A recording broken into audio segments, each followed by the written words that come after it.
Afre, good evening, everybody, and welcome to another episode of Expose. I'm Julius Cesar Santos. Tonight, my guests are Andrea Pellacani, Mars Johnson, and Dr. Ron McNinch. We're going to be talking about, in a nutshell, cannabis culture on Guam. Andrea, of course, will be providing her expertise on the policy, basically the law that was written for it. You've been at this for, like you said, over 3 years now, about 3 years? Going on 4. Going on 4 years. Mars will provide a legal perspective, and Ron will give us his political perspective on the topic. So we kind of get a holistic view on this. Tonight is intended to be a discussion. We're not trying to catch anybody off guard. We don't want a debate, because in a debate, one side is trying to win. We're trying to flesh out the details from as many perspectives as we can get. I'll play kind of a moderator, but I also have questions. This is a very interesting topic, and the entire community has been talking about it. And we've been following the narrative. And so just to kind of get everybody up to speed who is not familiar with the topic, can you tell us where we're at and what's next? Where we are at? Well, we have the latest set of rules and regulations drafted by the Department of Public Health and Social Services that went to a public markup. At this public markup, there were stakeholders that came and chimed in, people who had received information from labs to kind of strengthen some of the rules that they were wanting to put in place. And so after that, and then Senator Rodriguez also added an amendment to the law that would allow for non-residents. So that was passed, I believe, in February. So now the onus right now is on the Department of Public Health and Social Services to stand up this program with the rules that they provided and were edited. So can you tell us what the major challenges are right now? Right now, they'll tell you it's a lab. That seems to be common, but I think that's a misconception. We have always known that there are labs out there that have been interested. Short of having rules and regs where they could build a business plan, a business model, and knowing what was going to be required of them, no one was going to outwardly express interest to do so. So until the diagnostics came out in the last version of the rules and regs, we are now seeing people come forward publicly and openly saying that they are expressing interest. So I don't believe that a lab is what's holding this program back. I believe it's the inability of the government stakeholders to come to the table and put the resources together to stand this program. And I'm glad that you brought that up. I did try to bring in a representative from the government side just so that we can have a more balanced discussion on that. So I guess as we talk about the government side, we'll try to be as, I'm going to say general, not get too specific because we can't get their perspective on it, right? So I guess we were having this discussion actually before she walked in. We were talking about business models and such, and you were mentioning the legal challenges to that. Could you explain that again for us? Sure. Even if we manage to make everything that is in an existing business industry on Guam, if all the laws were passed and we did get a lab out here and we get everything running, there's still a lot of other issues that would need to be addressed before, and still they're being addressed across the country right now too. For instance, one thing that I mentioned was that under Rule 1.2 of the Guam Rules of Professional Conduct, lawyers can advise clients on activities that are illegal. While growing medical marijuana, selling medical marijuana on Guam would be legal under Guam law, it's still illegal under federal law. Certain bar associations have responded to that by changing Rule 1.2 of the Rules of Professional Conduct to allow lawyers to advise clients when it comes to certain things, but requiring them to advise them of the fact that it's illegal under federal law. It's sort of broad how they've interpreted that. It's not really clear what you can advise your client on, what you can't advise your client on. At my firm, we've had some people come up to us and ask us about details of the law, what they can do if they want to start a business. But we're faced with the issue of basically having to tell them that we can provide them with certain information, but we cannot advise them on how to comply with the law, how we cannot create contracts for them, we can't deal with leases for them. This goes beyond dealing with the industries themselves too, though. As I mentioned before we started, there are two big categories. There are industries that are businesses that are involved directly in the manufacture and distribution of legal or medical marijuana. But then there are also there's a second category of businesses that are involved in doing business with them.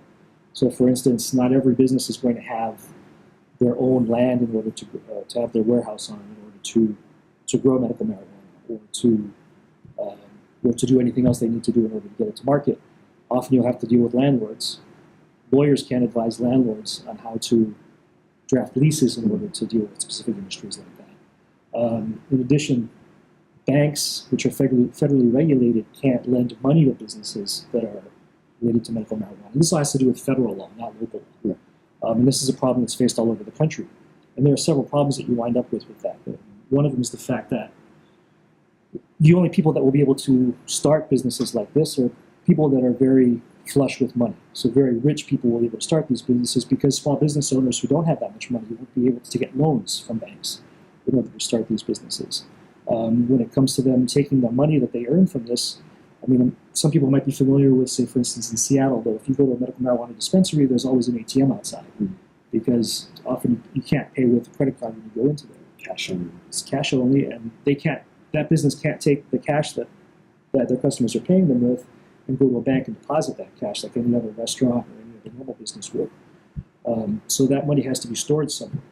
And so that winds up with a large cash economy. In a place like Guam, they're going to have to find some place to keep it. Guam's not as big as, say, Colorado, for instance.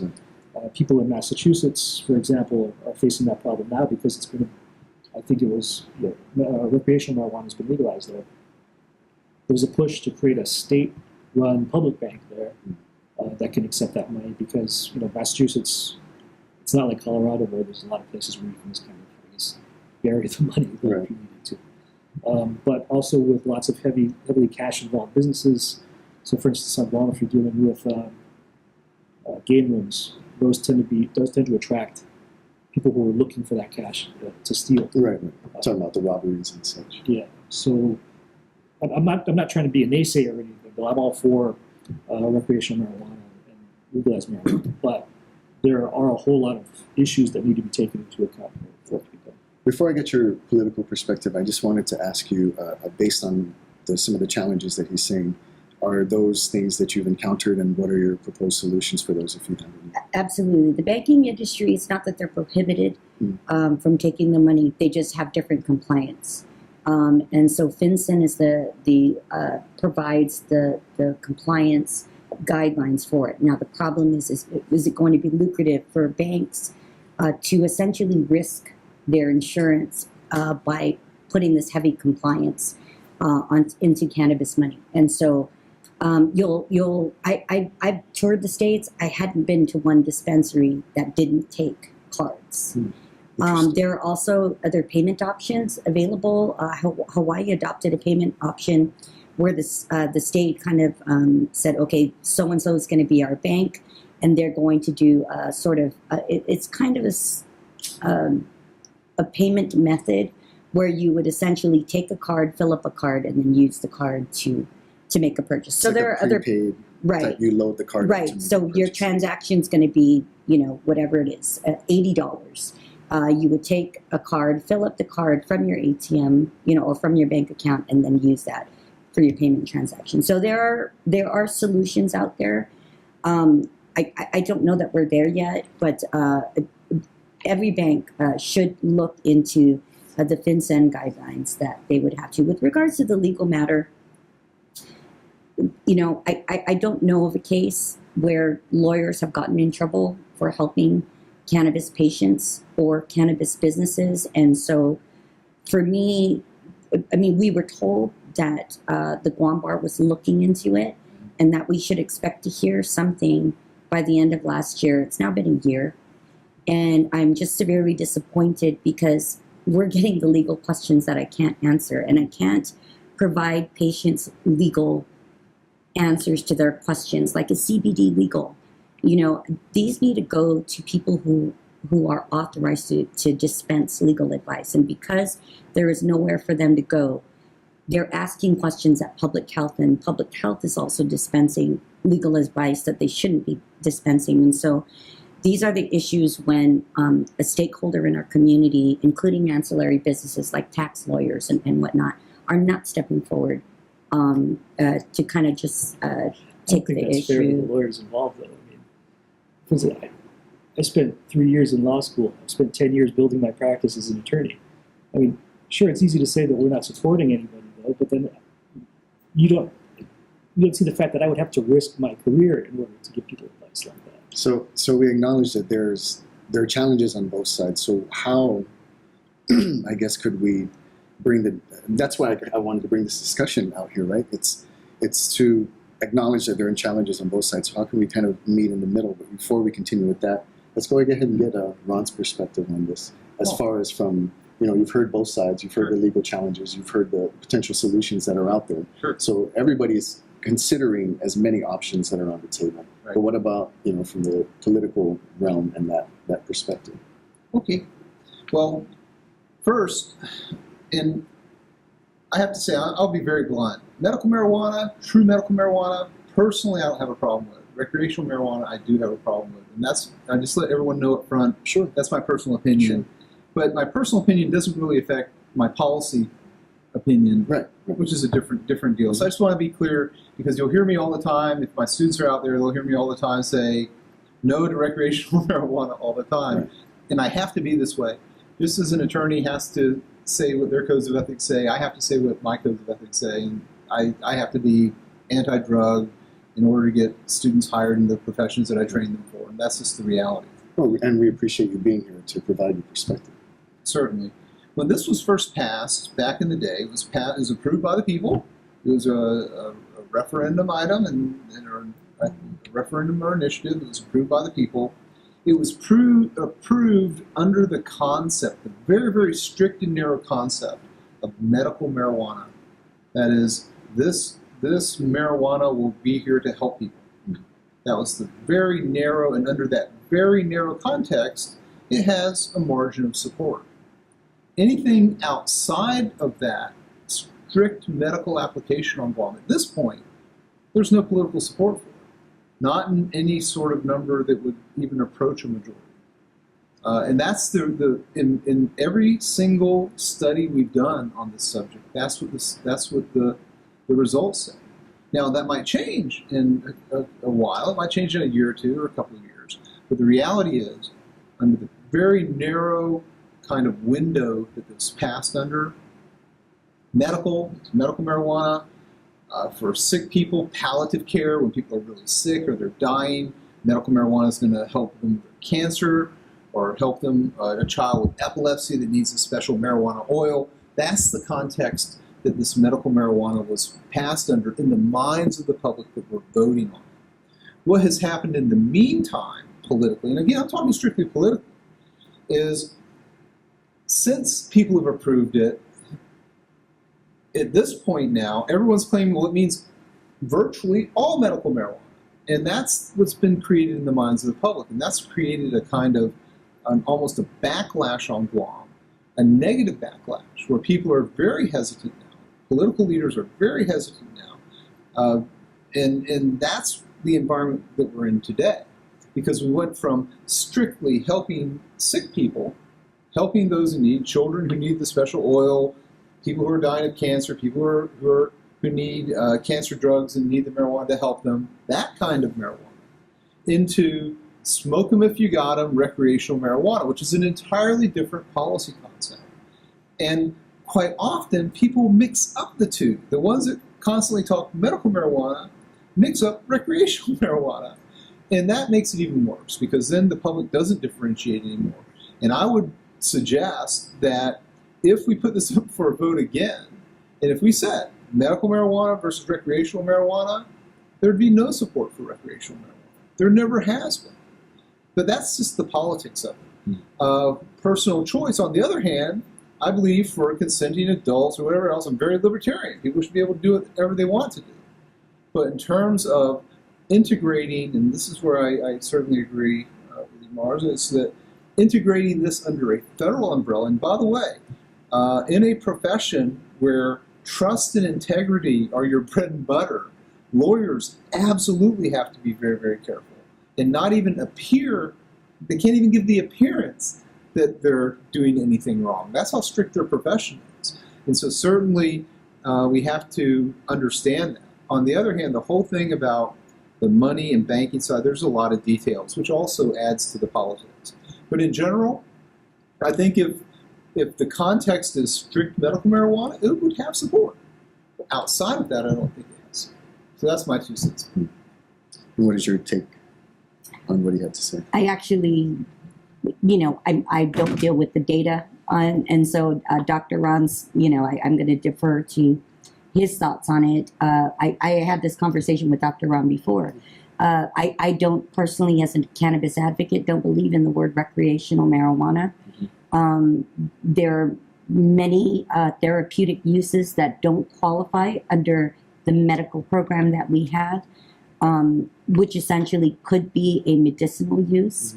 But because, a senator decided what the definition of medical would be, that's where we run into some problems. So what one person may consider debilitating to be migraines, which is not on the list, diabetes is not on the list. The onus would be on the patient to go find a doctor who would actually write a certification for that, because it's not a condition that qualifies in this program. And so I think opening it up to adult use, it's a different topic altogether, but adult use would encompass patients that don't have a condition that qualify under medical. There would be a whole different tax scheme and things that would apply, but there are a lot of conditions that need to be on this list that are not, and that we're going to continue to, once we get past the first hurdle of actually standing up this program, we're going to advocate for more conditions to be added, such as Alzheimer's, autism, ADHD. These are conditions that absolutely should be on this list. Right. I mean, in listening to both sides of the argument, because I'm very open to this discussion. So you're saying on one side that there's been this conflation, which has essentially created this negative backlash that politicians don't really want to touch it. And then on the advocacy side, there's a genuine and earnest effort to clarify, right, the language, the definition, and to try and assist those who are out there who weren't included in this list. And somewhere along the lines of in this discussion, it became I don't know, from my perception, it's kind of like a divisive topic to talk about. You're either with us or you're against us. And I guess the whole point of this conversation here is to try and get closer to the middle and try and get closer to finding a solution on how to move this process forward. Because as Dr. McNinch mentioned earlier, this was a referendum that was voted by the people. So it's not simply a bill that was passed by the legislature to use as an election tool, right?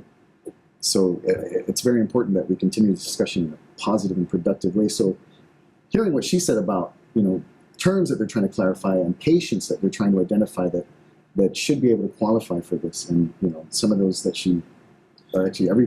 all of the patients that she mentioned, I think would qualify under a therapeutic or medicinal type. But again, I'm talking politics. And by the way, Sure. Andrea is one of my favorite talk show hosts on the radio. I gotta say, absolutely. Here's the problem, though, and I understand exactly the point of view that there's no difference between medical and recreational, or there is no recreational.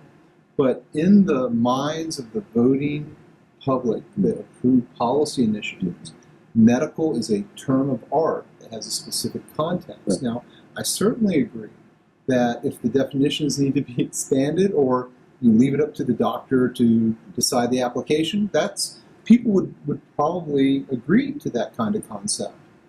But what I think the problem is, and you mentioned the word conflation, and it's even more than that. Sometimes it's symbol confusion.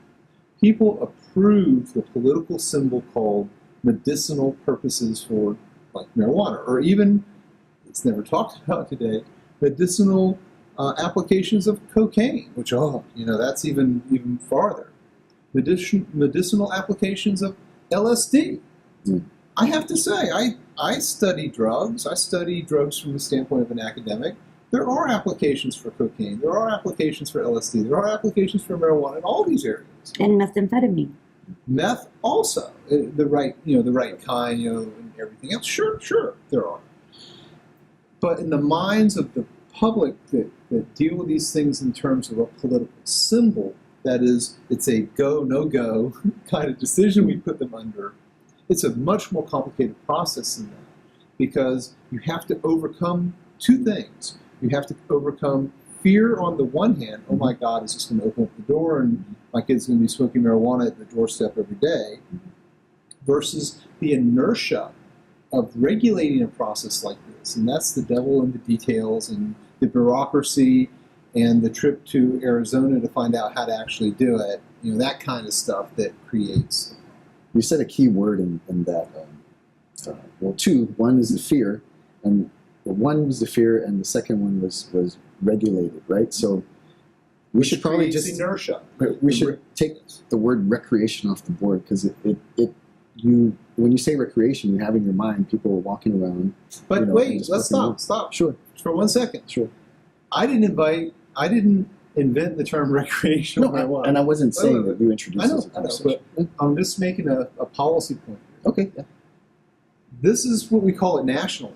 We talk in terms of medical marijuana, and we talk in terms of recreational marijuana. Sure. The law says medical marijuana. The law says recreational marijuana. That's the terms that whoever is designing these policies have adopted. Right. Now, Guam might, come up with another kind of set of terms for it that might be more palatable or whatever. But that's my 2 cents on that. And again, I didn't mean to. No, absolutely not. I wanted to hear you out so I could. By the way, to clarify. it's always fun to kind of cut you off a little bit, though. Sure. And we actually use the term adult use because, that Maybe to that's me, the better narrowing right. it down, right? Because, recreational sort of brings a stigma attached to it that there would be abuse. And yes, is there going to be abuse? Absolutely. People have a tendency, there are certain people who tend to abuse whatever it is, whether it be a credit card or, methamphetamine or whatever it may be. But the whole point of regulating the process is to monitor usage and get people into the system where people could, if we are talking about adult use, where people can go and on a Friday and go to happy hour. We don't shun that. We don't stigmatize that, in any way, but we don't call it recreational alcohol. And so, if it's an adult use situation where people are going to, make decisions as adults, we don't stigmatize the drinking of alcohol, at happy hour. We really don't. Cigarettes. We stigmatize that, but still people are legal still for free people to choose, right? So it's regulated adult use, essentially, Yes. if you want to look at it. It's really hard to find a good opium den nowadays. So that's what bothers me. Yes. Well, I'm glad you're playing the devil's advocate, because I think from an advocacy perspective, it's important to address the concerns of those who are against it, Sure. rather than, and I'm not saying this is what you're doing, but it can get to that, it can be that divisive. It's not about who's right or wrong. This is what, one group in the community is advocating, and the other group is not. And so how can they have this productive conversation to see how we can continue to live together and compromise, right? We have to negotiate through compromise. That's how we can live civilly. We've been sitting down listening for a while, but you look like you have something to say, Mars. Go for it. Sure. I suppose there's some I could comment on that. I think some of what you're talking about is more of a cultural change rather than a legal change. Unfortunately, the law and lawyers especially tend to come after the cultural changes occurred. Changes to civil rights didn't happen until there was a big change in America in terms of the way people viewed those things, and they wanted those changes to occur. Changes, even with prohibition of alcohol, they tried to make it illegal to drink alcohol in the United States, and the society was so against it, they couldn't enforce it anymore.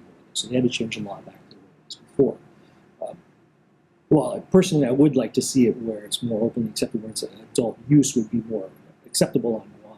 I think what Ron is saying is that technically right now there's not the support for it in order, at least to push legislators in order to pass a bill to allow that, which I suppose comes to trying to create a system in which we can make it work under what was already passed, at least under the medical marijuana framework that was passed under the referendum. But the issue with that, and the issue with the fact that it's still illegal under federal law, creates a lot of hurdles that we need to address in order to move forward. Personally, I'm happy that at least the most recent regulations have been discussed. I mean, that Rodriguez was moving forward with at least allowing a broader perspective on it, though, because at least what I thought was happening at the very beginning was there's a lot of pushback from the AG's office and with public health on those regulations, and that wasn't productive, I don't think, because as Ron mentioned earlier, that this was passed by referendum. This wasn't passed by a bill introduced by a legislator. And I think there's somebody at public health that mentioned the fact that they were of the opinion that this was another public mandate, that like I said, an unfunded legislative mandate from the senators of Guam who were looking to appease a certain group of voters in order to get votes.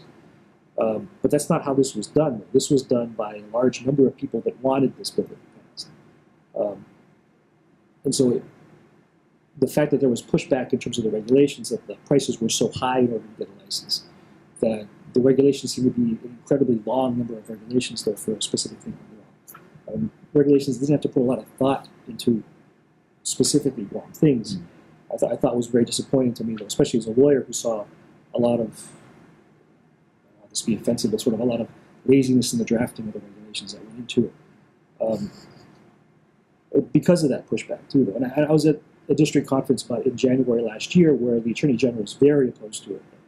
Although, ironically, she said that anybody could buy marijuana at a bus stop on the which seemed to undercut her whole argument about to push back against the regulated use of it. You mind if I Sure, yeah, sorry, I'm kind of rambling. Well, it's interesting that you say she, and without throwing anybody under the bus, she said it herself. She was kind of citing the subculture of cannabis on Guam, if you will, the common use of cannabis on Guam. That's kind of what she was citing, right? She doesn't prove it, yet you can buy it in a bus stop. That's kind of like a figure of speech. And as you were talking, and you talked about the change in the culture, and trying to wrap my mind around all of this. And so what it seems to be is there's an error in the narrative, I guess, as how this issue is being discussed in the public, right? Because Ron mentioned fear, and so there's this, and he talked about recreation and being, there's that fear when you think of that word, and so you're trying to address it in adult use, and so then the word regulated comes in. So maybe the narrative or the conversation can now be about all the responsible ways that we can treat this. I mean, you brought up a very good point as far as treating it like tobacco and alcohol. So it's a regulated adult use, right? And also, we're talking about issues with money and how the businesses are going to interact, the auxiliary and tertiary businesses, and where we're going to put the money. But there's also a silver lining in that. It's also taxable revenue for the government of Guam, right? So there's benefits on all sides here. There's a morality issue, which is subjective. Some people advocate for it. Some people, are against it because they're afraid that it's going to be an epidemic. I challenge those to find the data that shows that any state that has legalized has, is burning in the pit of Hades. Right. I challenge anybody to find the data that shows that, everything is going south in states that have legalized. So I'm of the opinion that the answers are out there. We just need to go and have productive conversations for people to raise their hands and say, I don't know enough about this. Where can I find this information? And, on the federal landscape, and I get the concerns from lawyers. I wasn't trying to downplay the concerns at all. But it is, it's an ethics issue for lawyers. It's not at this point. Guam's program is protected by an amendment in the budget bill. And this amendment has been in place since 2014, and it gets renewed every single year. Guam was officially added to this verbiage in 2015. Now, what that does is it basically says the Department of Justice is defunded from interfering in state and territory legal programs. I don't foresee this amendment going away. In fact, with the president's commitment to sign legislation that would essentially leave it up to the states to decide what their cannabis policy reform will be, we are now seeing more momentum in Congress to actually take that Rohrer Blumenauer amendment and put it into the Controlled Substances Act. And that's a step. But of course, there's hesitance because you didn't know what the president was going to do with it. So now that there is a public declaration that the president will support any legislation that comes to his desk and will sign it, we're starting to see things kind of change in Congress. But that protection has been in place for Guam since 2015, and I don't foresee it going away. We've contacted the Congresswoman. She said she would support the will of the people. She said that she would ask to co-sponsor a bill that would amend the Controlled Substances Act and ensure that Guam is protected.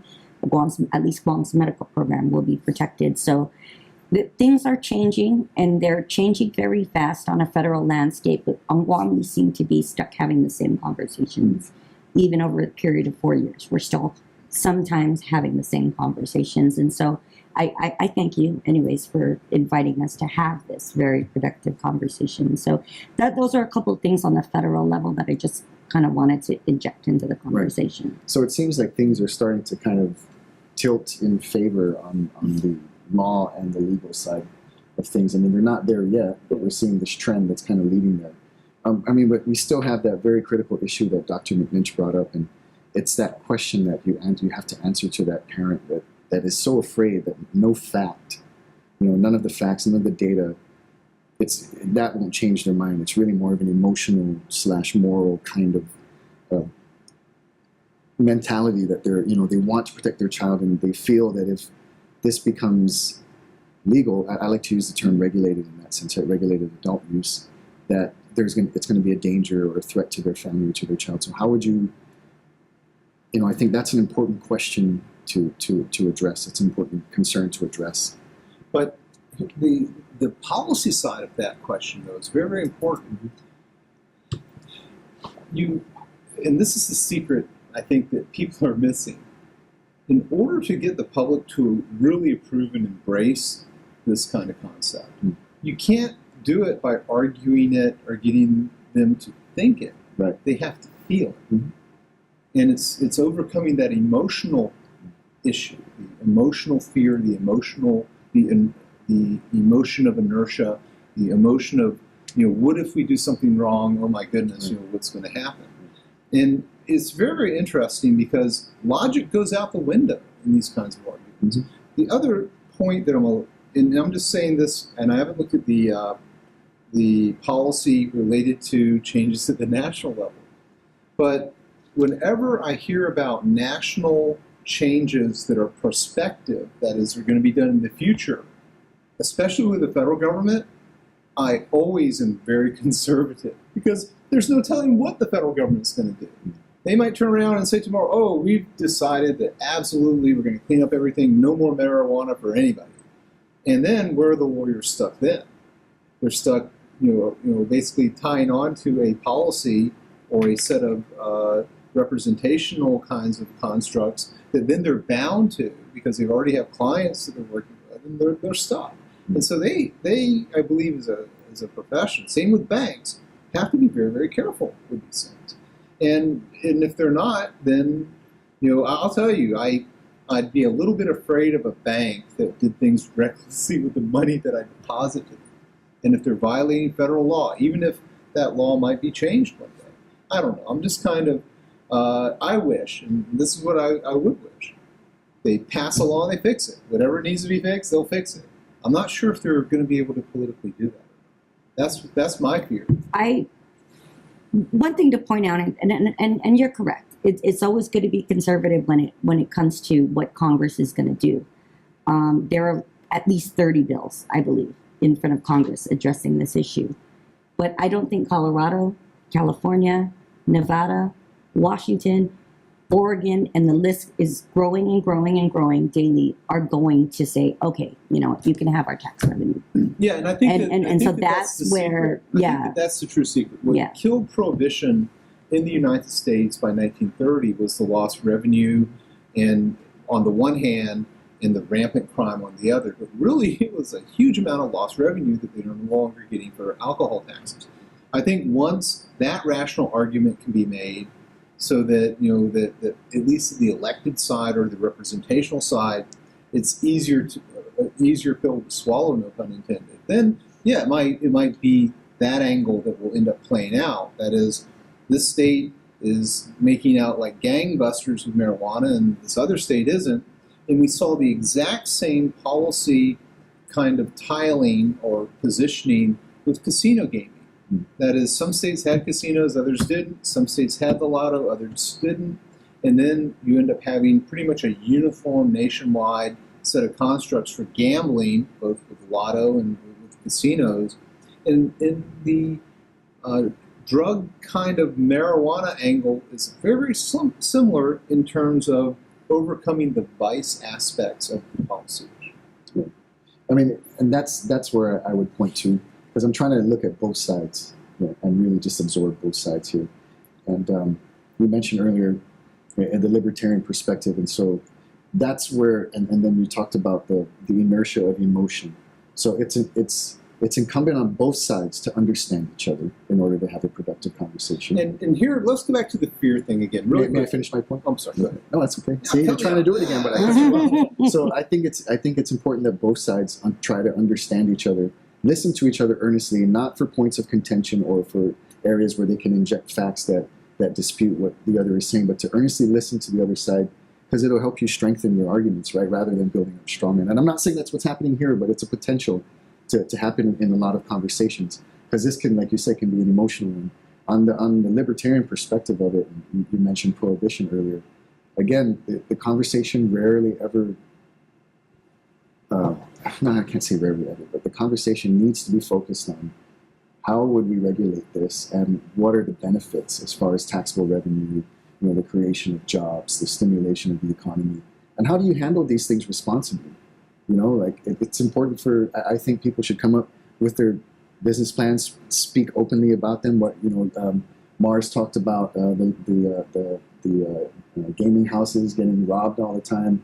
What kind of security measures would be put in place to mitigate things like that? Because nothing is a guarantee, right? Like you said, it's a cash-heavy business. I know most of the stories, at least that I see of in the States, that the individuals are actually robbing their way to their vaults rather than their actual businesses. Businesses, at least in California, were traditionally rated by DEA rather than people trying to rob the industry. And some people might say, well, that's the federal government robbing them, but that's a whatever, right? So you were going to say, just a real quick point about perspectives and views. Mm-hmm. You have a 10-year-old child, goes to the friend's house for a sleepover, father has a beer on the La-Z-Boy recliner. Anybody have a problem with that? Maybe, maybe not. Where I'm from, some parents would have a big problem with an adult drinking in front of a kid. Okay, that's one thing. But what about smoking marijuana in a house with little kids running around? That's when all these fear factor kinds of scenarios play out, and people are concerned about it. Right. And so that's really, I think, the difference between a lot of the marijuana angles, because it's almost atmospheric, that people are afraid of contact with marijuana atmospherically or in a room somewhere, versus a child would have to actually access the alcohol to drink the alcohol and things like that. And all these things play into a kind of narrative of fear. Right. And that's... I don't know anybody that locks up their alcohol. I mean, realistically, but nobody locks up their alcohol. They leave it on the counter. The wine bottles are in the kitchen, and part of that is responsibility about teaching your children what to do, and that's been a big thing for us. It's like we've had the questions. We've even gone in to meet with politicians, senators that had concerns about the bill. Well, what's to stop me, anyone, if I'm smoking my marijuana and then I put it in the ashtray? What if the kids get to it? I'm like, sir, do you keep wine on your counter? I know you do. I know your wife. And there's nothing wrong with a glass of wine. And you teach your children this is an adult beverage. And so, a lot of education, I think, needs to come from these conversations. And to talk about it at a broad, from a very broad perspective, I don't think does the entire conversation justice. I like the details that are being brought forth, because when you speak at it from a broad perspective, the very important details get lost in the mix, and that's when the emotional arguments come in. So once you can start citing data, once you could start citing, facts and studies and science, that's where the real important conversations, I think, start happening. If I could interject. Of course. You're too polite. You gotta jump in. I think I see kind of a little bit in terms of what Ron is saying. I mean, and kind of what you're saying as well, though, too. But it's look at any drug, whether how heavily regulated it's regulated, is capable of abuse. I mean, you could look at opiates, for instance. People still abuse prescription drugs all the time. The difference there is that people are okay with doctors prescribing drugs, like opiates, even though they're basically abused constantly. People are okay with the concept of medical marijuana because it brings up the idea of people in white coats who are all learned doctors who are carefully and specifically giving people doses of each individual thing. But the problem is that a lot of people's minds still in society, the idea of having anything other than that or broader than that reminds them of crime or just rampant things that have historically been associated with things other than alcohol and cigarettes. And so it's going to take a long time for people to get more comfortable with it. For me, for instance, though, I had no idea how recreational or medical marijuana was dealt with out of dispensaries in the United States until I went 4 years ago. Not 4 years ago, 2 years ago. And if people had a better idea of how that works, because it's a very clean and professional operation, at least the ones that I've seen in Seattle. It doesn't look as tawdry or anything like that, or like a place where a lot of illegal activity could be going on, at least the ones that I've been to. And it's surprising. It was surprising to me, at least, to see just how professional an operation it was. And unfortunately, I don't think when people think about adult use or recreational use of marijuana, that's not the first image that comes into their mind, though. So that's what you're saying. There's a lot of education that needs to be done to tell people that it's not necessarily going to be this sort of like people walking around the street handing every child. Right. I think the problems of the stigma really are not from cannabis itself. It's from the illicit activity of cannabis. Everything that you can attribute, the gateway theory that was just cited on the bench. A judge cited it on the bench just a few weeks ago. The federal government was they had to remove any mention of the gateway theory off every single website that they had because there's zero science behind it. There is zero science. In fact, science is proving that cannabis is actually an exit drug. It could be, with more science, and it needs to be looked into, that it could be an exit drug for people who need to rehabilitate off of drugs as that sort of exit drug. More than science shows that it's a gateway drug. So they had to remove that. But just a few weeks ago, we had a judge on the bench, and it was cited in the newspaper, citing the gateway theory, which does not exist. And so that's the kind of thing, the gateway is a drug pusher who may be selling you cannabis and may have some other things available. And so, the number and the numbers are there, the data is there. There is nothing in science right now that proves that cannabis is a stepping stone to other drugs. Zero science proven any of that. So, and the fact that the federal government had to remove any of this information off every single website, the DEA's website, the National Institute for Drug Abuse, NIH, every government-funded website had to remove it. And this is, I can't remember what year it happened. So it's going to take a while, and I agree that the process is going to be a long one. But again, a lot of the stigma is related to the illicit activity of it rather than the substance itself. I'm glad that you mentioned that because it reminds me of a benefit to regulating it, whether it's strictly medicinal or it's a regulated adult use industry. You usurp the black market, which reduces crime, reduces the gateway, which is the drug pusher, the drug dealer, and then the government again gets to generate taxable revenue, from these businesses. Provided we're in a perfect world and all of the legalities and the politics around it have been fleshed out and ironed out, and the community has come to this consensus where the naysayers say, okay, we're going to trust you advocates. You said we can trust you. You said that you're going to be responsible and regulate this. So we're going to trust you because we're going to benefit from this via the taxable revenue. So our hospital is going to get more funding. Our schools are going to have more funding. We can actually direct fund. Like those are going to be the three areas. We'll direct funding to our public safety, so that we know that there's going to be enough police officers to enforce this regulated Behavioral industry. Yeah, and of course, and then the behavioral health aspect of it for all recovering drug addicts, not just, because, cannabis, we have to be realistic. There are some people out there who have very negative reactions to cannabis, right? But generally speaking, at least from the studies and what they've shown, There are zero lethal overdoses.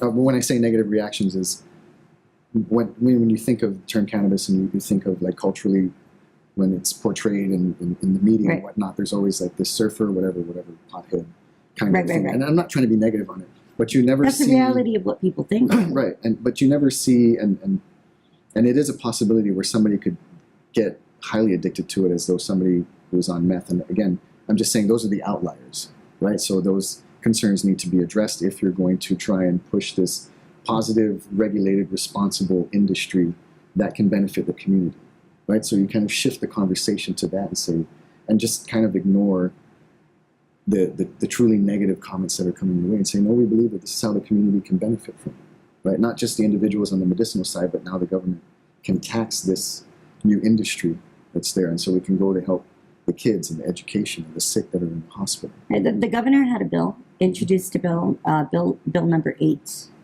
34-8, I believe, or I don't know what the numbers are backwards, but it was Bill 8. And we actually had sought the help of cannabis policy, get this, lawyers who actually study cannabis policy. Local? Not local. No local lawyer will touch any of this stuff. So, so I don't know about that. I know a lot of lawyers. Well, yeah, touch the policy. touch the advising. Touch the advising is what Dr. Ron meant to say. But yeah, and so it's actually a pretty decent bill. And so if anybody's interested to see what an adult use program could look like, I highly recommend to read that and look into it and see if that is something that could be improved upon. There's an excise tax, in there. I think it was 15% is what was introduced. Unfortunately, the governor pulled his support for the bill. But anybody else, once the bill's been introduced, it's everybody's bill. So consider, reading it if you're curious about what an adult use program could be structured and could look like. Is there a link to where? On the legislature website. Okay. Yeah, 34-8, I think. I'll provide a link in the comment section below. So those lawyers are operating probably under different rules than we're operating with. The state ethics, have been changed. And I'll agree with you on that. The first time I heard about the bar is lagging behind on dealing with those rules. However, I think they were also probably a little worried when the Trump administration came into play. And so, for instance, like the Cohen memo was basically overturned by Attorney General Sessions. But yeah, I think I heard in January 2017 that they were talking about amending the rules, but I haven't heard anything about that since then. Something could possibly be done. But the fact remains, though, too, so there are other federal issues that would come into play. And whereas the economy in the mainland U.S. is much bigger, and there are people that specialize specifically in medical marijuana law or recreational marijuana law,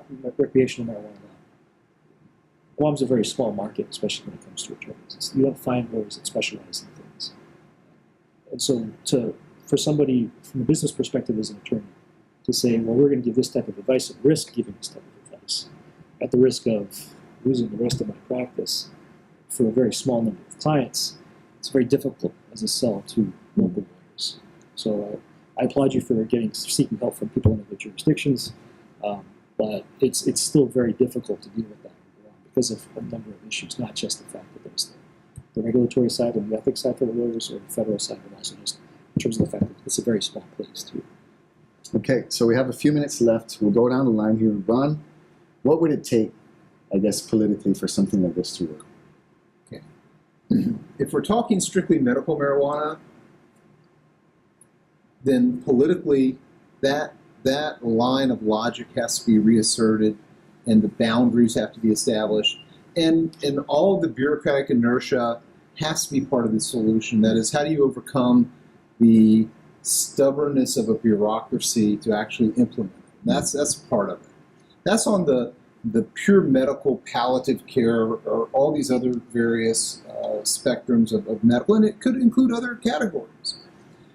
General marijuana use is We'll call it regulated adult use. regulated adult use. In general, that's not medical. It's an uphill battle. Women over 40 absolutely hate it in general. Men under 40 absolutely love it in general. And there's a big mix in between, but it's not even approaching a 50% level. In every single study we've done, if it's, we called it recreational, I gotta say, but we haven't called it adult use. Maybe that change will create a different set of outcomes. I don't think so. But women over 40 particularly hate the idea of anything outside of strict medical marijuana. Mars, from a lawyer's perspective, what would it take?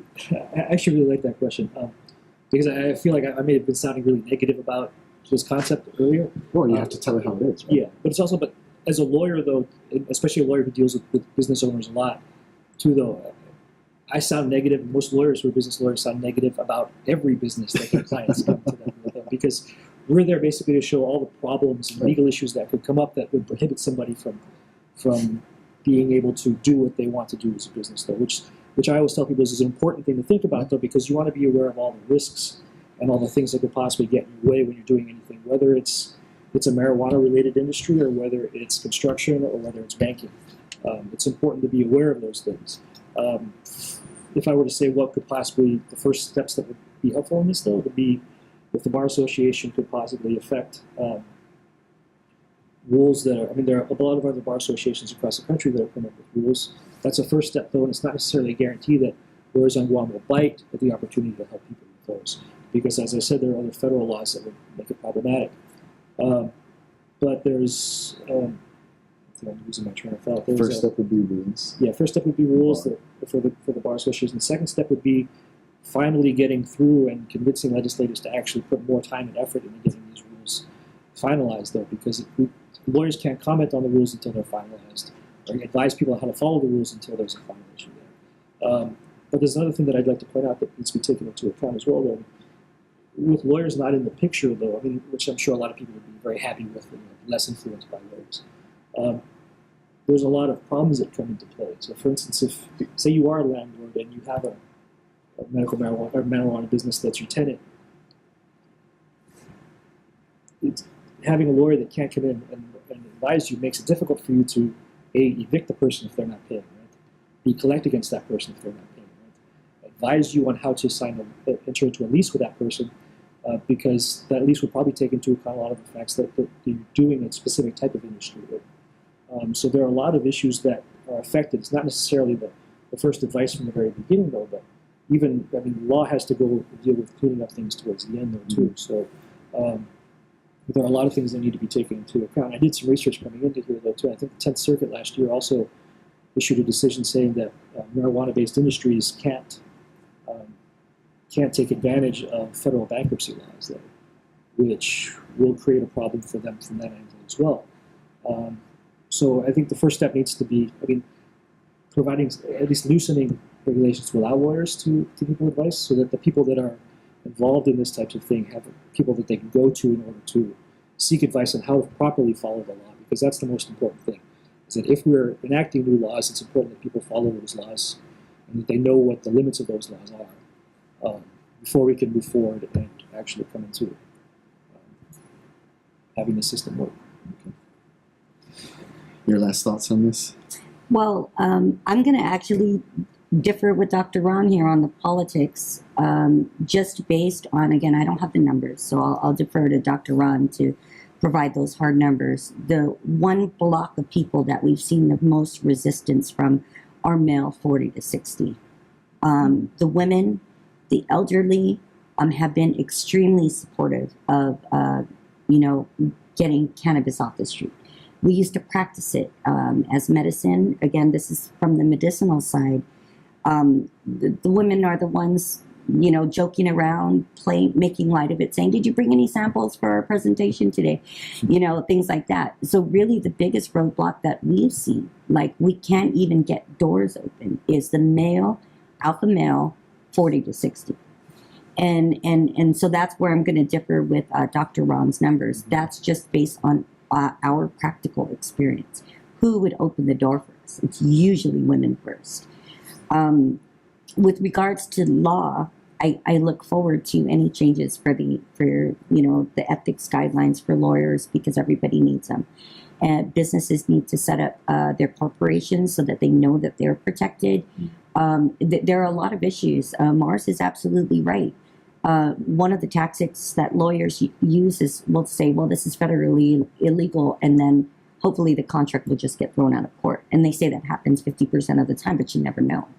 And so when it comes to, any sort of dispute, so it's very complex. But we need to get started, and that's one thing. I did want to say one of the things that we didn't talk about today, and one of the biggest pieces of misinformation is out there, is that lawyers are going to lose their license. This is federally protected. There's case law.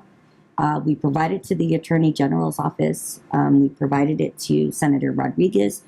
Senator Rodriguez actually got a legal opinion, again, from lawyers to opine on this federal case law and how it applies to Guam. That was sent to the Attorney General's office. So that was kind of one of the biggest pieces of information. Doctors should not fear losing their license. They just need the guidelines, whether it be from a lawyer, whether it be from Senator Rodriguez's office or Department of Public Health. They just need some guidance. And again, going back to my original statement, the biggest stumbling block has been getting the stakeholders in the community to come together and speak to each other. I think once we get the lawyers and the doctors at the table, and the businesses and the senators and the governor and everybody gets to the same space where these issues can be discussed, and so we can find solutions, that's where we need to be. Well, I like the last thing that you said, so we can find solutions.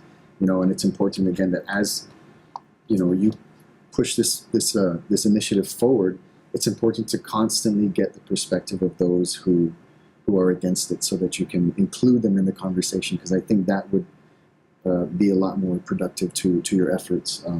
Maybe Mars can look up that information that you're talking about as far as the lawyers being protected and trying to get legal advice for doctors to engage. Right, One issue there would be that I'm not licensed by the feds. I'm licensed by the government of Guam. Okay. By the Supreme Court of Guam. So while there may be persuasive authority from other jurisdictions or from the Ninth Circuit, the people that give me my legal license and that would take away my license, for instance, are limited by that type of interest. So it's different systems that we. So you're familiar with what she's talking about? Not necessarily. Well, I mean, I'm not saying that you're it's- going to research it and then all of a sudden start giving advice, but because maybe we could have a follow-up conversation after Sure. you look it up. And one other quick point. sure. I certainly would agree with Mars, and at least from this standpoint, I don't think this is settled at all. I don't think that the whole thing about what's kosher and what's not, whether we're talking about banks or doctors or lawyers or anyone else, I think that there's a lot of swirling opinions all over the country, and we have a big country, and there's a lot of opinions all over the place. And there's a lot of jurisdictions, there's a lot of variety, but there hasn't been any galvanized policy that fits everybody's umbrella that one day won't yank his law license away from him because retrospectively they come in and say he screwed up, so therefore we're going to take it away. And that's what we need to really see, I think. So we do have a few minutes, so I want to ask you about that. When you say like a galvanized movement, is that what you call it? A galvanized movement? So policy. Galvanized policy. Sure. So let me I give think you about it from the federal level and then from the Right. state level, because what we're seeing is a trend of states making up their own mind. Let me give you a quick example. Various states had gay marriage. Some states didn't have gay marriage until there was a Supreme Court case that settled the issue Right. and said you shall uniformly apply this concept. It was all over the place. You adopt a kid, a gay couple adopts a kid, they bring the kid to a state that doesn't recognize gay marriage. What's the political rights of the child or of the parents, or are they considered married under the law? All kinds of questions were not settled. Same thing related to doctors and banks and lawyers on this issue. And by the way, I have no idea where the government's going to go ultimately. The federal government's going to go.